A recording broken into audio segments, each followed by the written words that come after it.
So, pag mga ganun ang gusto nyo guys, so may re-recommend naman tayo yung mga smart battery charger natin. So, ito siya, no? Pakita ko sa inyo yung isa. Ito. So, ito yung Facture 20 ampere battery charger. Ito yung pinakamataas ko na charging current na Facture smart battery charger. So, ang sumunod dyan is itong 12 ampere na charging current na Facture din. And yung pinakahuli is yung Jack Solar, share natin ito. Anong natutunan mo? iba kasi guys, so nakokomplikaduhan silang gamitin itong ganitong type ng battery charger kasi nga naman siset mo pa yung voltage diyan, no. No, yung mga iba kasi gusto lang plug and play na lang and kung saan na siya magi-stop, no. So less hassle. So pag mga ganun ang gusto nyo guys, so may re-recommend naman tayo yung mga smart battery charger natin. So ito siya, no. Pakita ko sa inyo yung isa. Ito. So ito yung Facture 20 ampere battery charger. Ito yung pinakamataas ko na charging current na Facture smart battery charger. So ang sumunod dyan is itong 12 ampere na charging current na Facture din. And yung pinakahuli is yung 10 ampere na smart battery charger. So pare-pareho lang sila guys ng operation. So pag mga ganito kasi, ang gagawin nyo lang is pipiliin nyo yung type ng battery. So ngayon nakailaw tong lithium iron phosphate battery para sa ganitong type syempre. Pero kung halimbawa lead acid ka, so tatap mo lang to sa gitna, ay isiset mo lang to sa car, no? Ito yung para sa lead acid battery. No, ganun din dito. Soft touch lang to guys. Yan, nasa car siya for lead acid. Kung lithium iron phosphate, yan. So, ganyan siya. So, dahil lahat naman ng battery ko is lithium iron phosphate, so dapat yung setting ko nandun sa LiPo4 battery. So, dito rin, dito, nakaset na siya no? Naiset ko na to kanina. So, pero kung babaguhin yan, ayan guys. So, yung power sa lead acid yan, ito yung para sa lithium iron phosphate battery. So, may repair mode din to, no? Hindi ko lang masyadong ginagamit yan. So, karaniwan sa charging lang ako. Ayan, guys. So, yan. Pag naiset mo na yan ng ganyan, kailangan mo na lang ilagay yung alligator clip sa positive and negative terminal ng battery mo.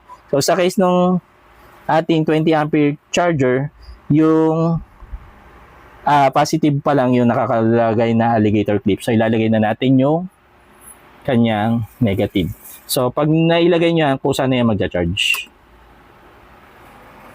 Kaya, start na siya ng charging, guys.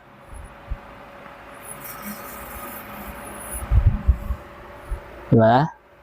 So, plug and play lang siya, guys. No? Kung saan na rin yung hihinto pagka na full charge siya. So, pare-pareho lang sila ng operation. So, nagkakatalo lang to guys. Nagkakatalo lang sila sa charging current. So, ito ang pinakamabilis na mag-charge. For 12 volts battery, 20 ampere ang charging current niya. So, kung 24 volts naman ng battery mo, 10 ampere lang yung kanyang charging current. Nakalagay naman dito guys, no? So, mababasa nyo rin yan. So, dito, ganun din. So, sa 12 volt system, 12 ampere yung kanyang maximum charging current. For 24 volt system, 6 ampere yung kanyang charging current. So, at dito sa uli, yung pinakamaliit, 12 volts battery, 10 ampere yung kanyang charging current. And 24 volt system, 5 ampere lang yung kanyang charging current. So, yun guys. So, kung medyo gusto nyo lang talaga yung plug and play, ito yun guys. No? Ito yung pwede nating i-recommend sa inyo. No? Kaya lang, as a whole lang siya guys. No? Hindi siya katulad nito na pwede itong gamitin sa top balancing, no? Ng per cell. So ito talaga, kailangan gagamitin nyo lang siya na pang charge sa 24 volt system or 12 volt system na battery. Ngayon, tignan naman natin yung advantage ng ganitong type ng battery charger over dun sa power supply type. No? So kung gagamit ako nitong smart battery charger na Facture na 20 ampere charging current, no? Kung ang labanan lang is magkakarga tayo ng 12 volts na battery, no? So makita nyo dito guys kagad, no? Sa 12 volts, 20 ampere yung charging current niya. Malaki, no? So kung i-compare dito sa power supply natin na iseset natin yung voltage niya at yung current, pero yung current niya nakalimit lang siya sa up to 10 ampere. So kung parehong 12 volts yung kinakargaan nila guys, obviously ang mananalo or ang unang ma-full charge na battery is yung kinakargaan nitong ating Facture na 20 ampere battery charger. May dadagdag pa pala tayo, no? So, sinabi ko sa inyo guys na itong smart battery charger na to is good for 12 volts and 24 volt system lang na battery. So, may makakapagtanong sa inyo, no, kung paano sineset kung ang i-charge ko ay 12 volts or 24 volts, no? Paano i-sineset dito sa smart battery charger na to. So, guys, ang sagot dyan is hindi nyo na kailangang iset, no? Auto detection na siya kung ang kina-charge nyo ay 24 volts or 12 volts. Hindi na kailangan iset. Ang siniset lang talaga is yung battery type, no? So, katulad nung sinample natin ngayon, tinanggal ko ulit, no? Tinanggal ka ulit yung charging niya. Naka-off siya, di ba? So, wala akong ibang sinet dito, guys, kundi yung battery type, no?